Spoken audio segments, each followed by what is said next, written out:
Hey guys, welcome back. It's Dave. I'm having a little bit of a problem with my FourTrax 300, and it is the carburetor is leaking fuel. And I bought a rebuild kit specifically for the needle and seat, and I got a brand new needle, rubber tip. It's got a good spring in it, so brand new needle in it. Cleaned it all out, reassembled it, put it back together again, and I'm still getting fuel pouring out of the drain at the bottom of the bowl. And so what I believe what's happening is the gravity-fed gasoline is just going right past this seat and needle, continuing to fill the bowl until the bowl gets so full that it just rises above the level of this tube and then starts pouring out the bottom. So I bought a kit hoping, basically I bought a kit just for the needle and seat. And in this carburetor, apparently, the seat is non-removable. It's pressed in there. It doesn't just come out. I thought I would be able to pull that out, replace the seat with a new needle, got the two surfaces, would be like brand new, and everything would be fine. So basically I just cleaned it out with some carburetor cleaner, put the new needle in, and I'm still getting gas pouring out at the bottom of the carb when it sits there. I mean, it's pouring out. So I'm trying to figure out what I might be able to do here.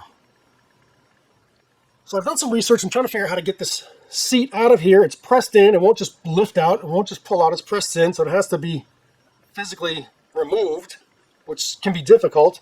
I've done a little research online. I went to some forums. People are drilling this thing out. They say if you just drill it out so it's super thin, it'll come out at some point. Other people are, tapping into it, tapping threads into it, and then put a screw in there, and then, yank on the screw to get it out. And I'm going through the comments, and I saw one guy commented that, just take a Q-tip, put some valve lapping compound on it, put it in there, and do like a valve lapping job on it, and you'll be all set. And so I said, all right, that sounds like something I can try before I start damaging this. I mean, I don't want to do great damage, and the kit that I bought doesn't even come with a seat.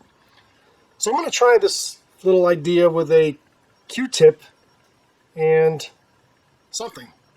So let me go get a Q-tip and see what I can figure out.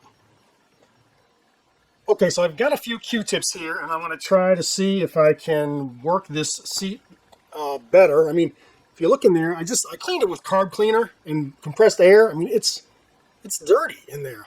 I don't want to go in there with any hard tools to damage the surface, because then it will certainly leak. I mean, I want to clean it, but I don't want anything abrasive on it. So that's why I think this Q-tip idea is good. Got a Q-tip. It's got a nice fit in here.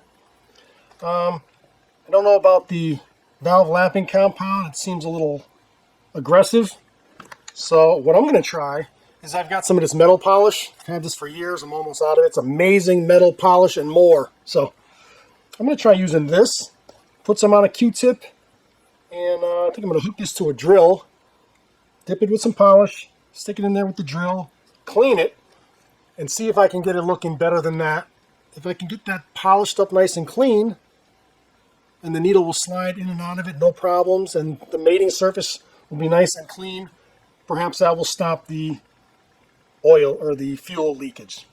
So let's try that. All right, so here I got a drill. Let's put this Q-tip in here, like this. And now I'm going to put some polish on it. This is very mild polish. It's not abrasive or anything. So let's just see. We'll run this in and out of there and see if it cleans that seat up at all or what it might do.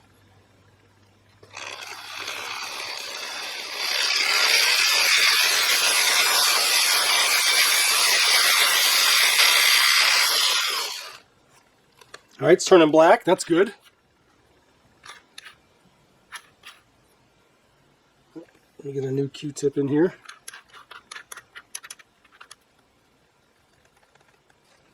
A little more polish on it.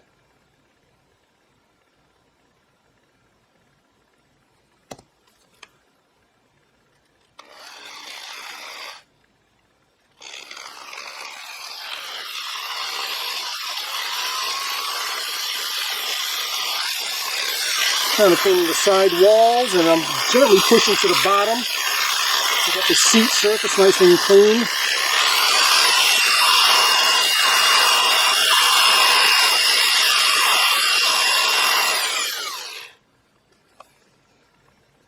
All right, let me wipe that down and we'll take a look inside. Okay, before I wipe it down, I'm just going to take a clean Q-tip in there and see if we can't clean it that way.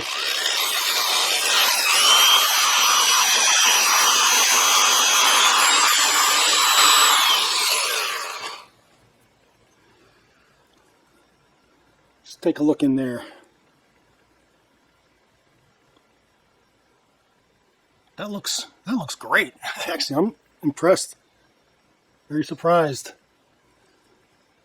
So I might do that 1 or 2 more times, and then I'm going to reassemble the carb, and let's see if this thing leaks or not. But that's a neat little trick I saw in the comments of a forum.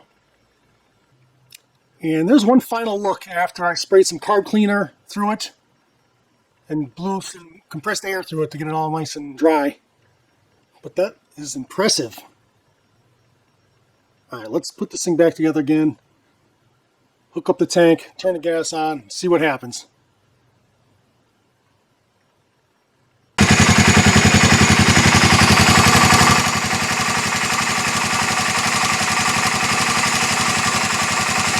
So there's that drain port, the bottom of the bowl. Got the bike running, so I know the thing's full. And then let me shut it off, and let's see. Because before I did this, that thing was dripping fuel. I mean, it would have drained half a tank overnight if I left it. It was a huge leak. So far so good, but let me shut it off, and let's see if it holds fuel without leaking. Okay, it looks like that Q-tip idea did the trick. Not a single drop has come out of this thing now after about a half hour. Whereas before I did that, there was a constant, steady drip.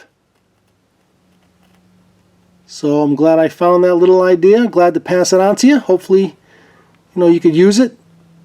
Save yourself some aggravation of trying to replace a seat that's pressed into your carburetor. And so there you have it. Hope you enjoyed that. If so, please consider subscribing. And until next time, thanks for watching.